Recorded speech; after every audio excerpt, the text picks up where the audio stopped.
अण्णासाहेब पाटील ते जरांगे मराठा आरक्षणाचा ए to Z इतिहास दरवेळी कशामुळे अडतय? मराठा योद्धा मनोज जरांगे पाटील यांनी आज पुन्हा एकदा उपोषणाचं हत्यार उपसलंय आणि आत्ताच आंदोलन जोरदार तापलंय, कारण मनोज जरांगे यांनी तळपत्या उन्हात उपोषण सुरू केलंय। सकाळी 10 वाजता 34°C तापमान असताना कोणताही मंडप न लावता शेतामध्ये मनोज जरांगे पाटील उपोषणाला बसलेत। त्यामुळे आता सरकार सुद्धा हादरलंय। मनोज जरांगे पाटील यांचे प्रमुख 3 उपोषण चर्चेत राहिलेत। मात्र मराठा आरक्षणाचा इतिहास काही आत्ताचा नाही, तर खूप मोठमोठे लढे मराठा आरक्षणासाठी आपल्या महाराष्ट्रात झालेत। मात्र अजूनही ठोस असा निर्णय मराठा आरक्षणावर होऊ शकलेला नाहीये। महाराष्ट्रातील मराठा आरक्षणाचा इतिहास 4 दशकांहून अधिक काळ चाललेला एक मोठा संघर्ष आहे। 1982 मध्ये अण्णासाहेब पाटील यांनी आरक्षणासाठी पहिला लढा उभारला। त्यानंतर अनेक आयोग, कायदेशीर अडचणी, आंदोलनामधून मार्ग काढत मराठा समाजाला शिक्षणात आणि नोकरीत आरक्षण मिळवून देण्याचा प्रयत्न झाला। मराठा आरक्षणाचा इतिहास हा केवळ राजकीय लढा नसून तो एका मोठ्या समाजाच्या अस्तित्वाचा आणि संघर्षाचा प्रवास आहे। 1980च्या दशकापासून सुरू असलेला हा प्रवास आजही आंदोलन आणि कायदेशीर पेचांच्या माध्यमातून सुरू आहे। काय आहे मराठा आरक्षणाच्या लढ्याचा इतिहास? विविध मोर्चे, समित्या आणि कायदेशीर घडामोडींची माहिती पाहूयात या व्हिडिओमधून।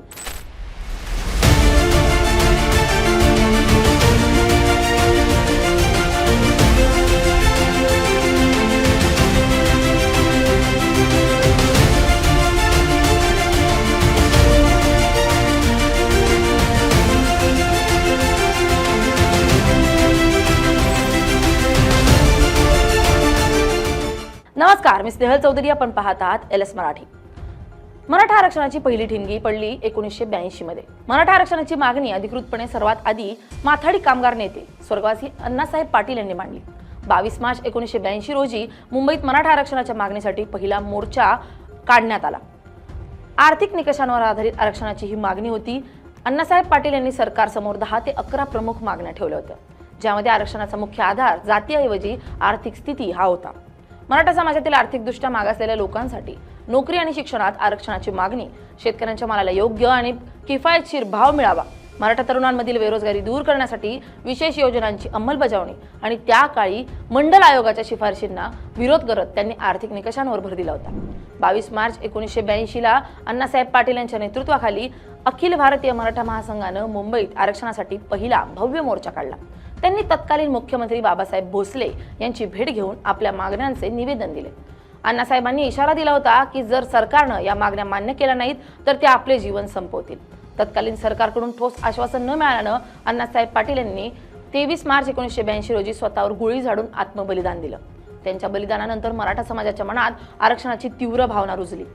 पुढे 1990 मध्ये मंडल आयोगाच्या शिफारशी लागू झाल्यानंतर देशातील आरक्षणाचं राजकारण बदललं। मराठा समाजाला कुणबी म्हणून ओबीसी प्रवर्गात समाविष्ट करावं किंवा स्वतंत्र आरक्षण द्यावं ही मागणी जोर धरू लागली। या काळात मराठा महासंघ आणि मराठा सेवा संघ यांच्यासारख्या संघटनांनी आंदोलनं तीव्र केली। मराठा सेवा संघ ही संघटना केवळ आरक्षणापुरती मर्यादित न राहता सामाजिक आणि वैचारिक परिवर्तनासाठी ओळखली गेली। पुरुषोत्तम खेडकर यांनी या संघटनेची स्थापना केली। मराठा समाजाला कुणबी प्रमाणपत्र मिळवून देण्यासाठी 1997 मध्ये मराठा महासंघ आणि सेवा संघाने संयुक्तपणे मोठं आंदोलन केलं।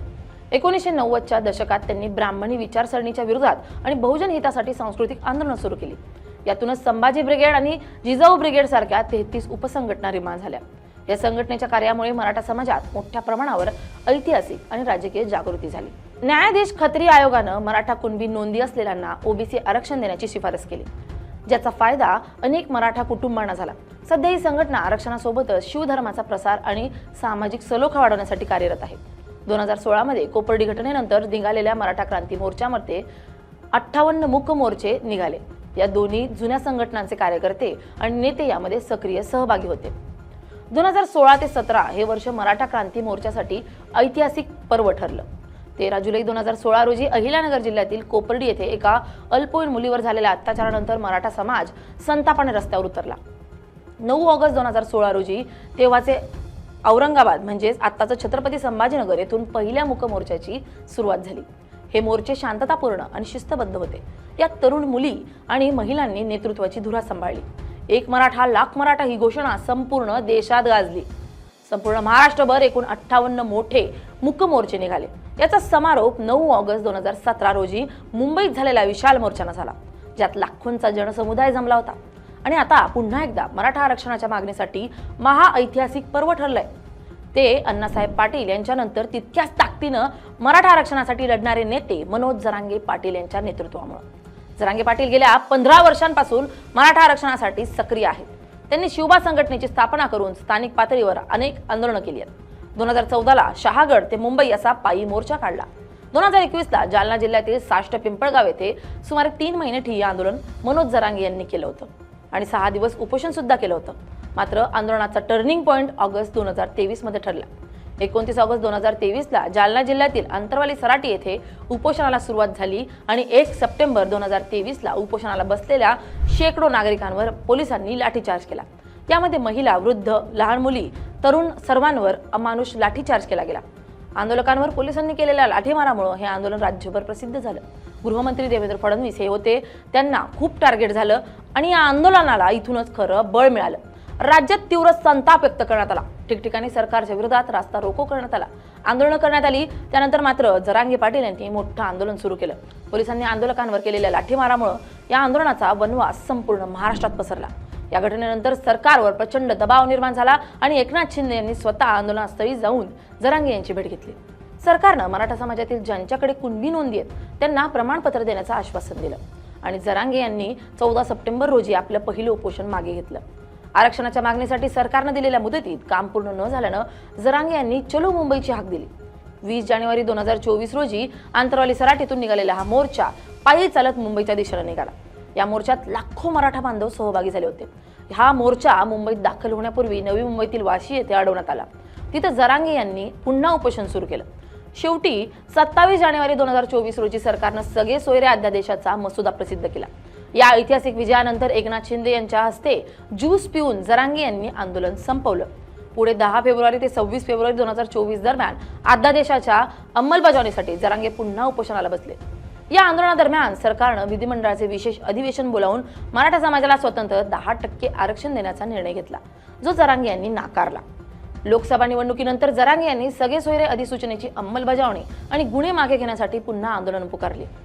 प्रकृती खालावल्यानं आणि समाजाच्या विनंतीवरून त्यांनी हे उपोषण स्थगित केलं। 20 जुलै ते 25 जुलै 2024 असे 5 दिवस मराठा समाजाला ओबीसी प्रवर्गातून आरक्षण मिळावं या मागणीसाठी त्यांनी पुन्हा उपोषण केलं। यावेळी सरकारला पुन्हा 1 महिन्याचा वेळ देण्यात आला। 7वं मोठं उपोषण मनोज जरांगे यांनी केलं। 29 ऑगस्ट मुंबईतील आझाद मैदानावर हजारो समर्थकांसह जरांगे पाटील पोहोचले। सरकारनं त्यांच्या 8 पैकी 6 मागण्या लेखी स्वरूपात मान्य केल्यानंतर त्यांनी 5 दिवसांचे हे उपोषण मागे घेतलं आणि आज पुन्हा एकदा सरकारनं दिलेल्या आश्वासनांची पूर्तता न केल्यानं जरांगे पाटील यांनी आंतरवाली सराटी येथे पुन्हा आमरण उपोषण सुरू केले। यावेळचं आंदोलन अत्यंत कठोर आहे, कारण त्यांनी कोणत्याही सावलीशिवाय रखरखत्या उन्हात बसण्याचा आणि अन्न पाण्याचा त्याग करण्याचा निर्णय घेतलाय। सरकारनं 58 लाख कुणबी नोंदी सापडल्याचं मान्य करूनही अंमलबजावणीत होत असलेल्या दिरंगाई विरुद्ध हे आंदोलन पुकारण्यात आले। इतकी आंदोलनं, इतकी मोर्चे काढूनही मराठा आरक्षण वारंवार कायदेशीर कचाट्यात सापडले। ते कसं हे पाहूया। 2014ला पृथ्वीराज चव्हाण सरकारनं 16% आरक्षण दिलं होतं, परंतु मुंबई उच्च न्यायालयानं त्याला स्थगिती दिली। 2018ला देवेंद्र फडणवीस सरकारनं एसीबीसी अंतर्गत आरक्षण दिलं। उच्च न्यायालयानं ते ग्राह्य धरलं। शिक्षणात 12% आणि नोकरीत 13%, परंतु सर्वोच्च न्यायालयानं मे 2021 मध्ये हे आरक्षण रद्द केलं। सर्वोच्च न्यायालयानं सांगितलं की 50%ची मर्यादा ओलांडण्यासाठी कोणतीही असाधारण परिस्थिती सिद्ध करता आली नाही आणि गायकवाड आयोगाचा डेटा अपुरा आहे। 2023 मध्ये अंतरवाली सराटी येथून मनोज जरांगे पाटील यांनी नवीन लढा सुरू केला। मराठ्यांना सरसकट कुणबी प्रमाणपत्र देऊन ओबीसी मध्ये सामावून घ्यावं। त्यांनी मराठवाड्यापासून मुंबईपर्यंत पदयात्रा काढली। वाशी येथे सरकारनं त्यांच्या मागण्या मान्य करण्याचं आश्वासन दिलं आणि सगळे सोयरे संदर्भात अध्यादेश काढला। सरकारनं फेब्रुवारी 2024 मध्ये विशेष अधिवेशन बोलावून मराठा समाजाला स्वतंत्र 10% आरक्षण एसीबीसी दिलं। मात्र जरांगे पाटील अजूनही ओबीसीच्या आरक्षणाच्या मागणीवर ठाम होते। मराठा आरक्षणाला प्रामुख्यानं 2 प्रकारचे विरोध झाले। मराठ्यांना ओबीसी मध्ये समाविष्ट केल्यास त्यांच्या आरक्षणाचे वाटेकरी वाढतील अशी भीती ओबीसी नेत्यांनी व्यक्त केली। ओबीसींच्या आरक्षणाला धक्का लावू नका ही त्यांची प्रमुख भूमिका राहिली। 50% मर्यादेचं उल्लंघन होत असल्यानं खुल्या प्रवर्गातील काही याचिकाकर्त्यांनी त्याला न्यायालयात आव्हान दिलं। त्यामुळे 1982 पासून मराठा आरक्षणाचा पेच आतापर्यंत सुटलेला नाही। यावेळी मनोज जरांगे पाटील यांनी तळपत्या उन्हात आंदोलन सुरू केलंय। आता तरी मराठा आरक्षणाच्या प्रश्नांवर तोडगा निघेल का हे पाहणं महत्त्वाचं ठरणार आहे। Bureau report LS Marathi.